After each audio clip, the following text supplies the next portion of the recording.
Cinema మటాష్ అన్నారు, cinema finish అన్నారు, తొక్కేసామన్నారు, ఇంకెక్కడ హిట్ అన్నారు. ఇప్పుడు థియేటర్కి వెళ్ళి చూడండి ఎట్లా ఉందో పరిస్థితి. ఇది యంగ్ టైగర్ జూనియర్ ఎన్టీఆర్ యొక్క కలెక్షన్ల ప్రవాహం. అంటే దిమ్మ తిరిగిపోయే కలెక్షన్స్ రాబడుతుంది దేవరా మూవీ. కొరటాల శివ యొక్క టేకింగ్ ఆ విధంగా ఉంటుంది. స్లో పాయిజన్ లాగా ఎక్కుతుంది జనానికి. ఇప్పుడు జరిగింది అదే, జరగబోయేది అదే. ఈ రోజు బాలీవుడ్ కలెక్షన్స్ చూడండి ఎంత వచ్చాయో.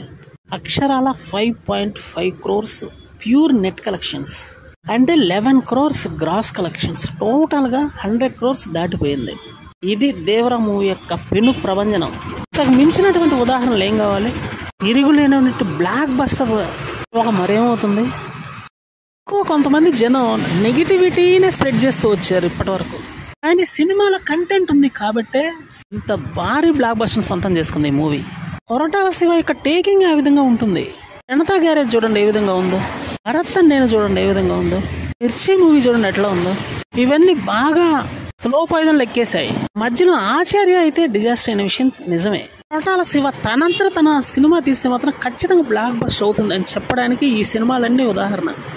అరచేయి అడ్డమెట్టి సూర్యుడి యొక్క ఆపలేరు మాత్రం మరోసారి నిరూపించాడు కొరటాల శివ. అందుకని ఈ సినిమా ఎంత పెద్ద బ్లాక్ బస్టర్.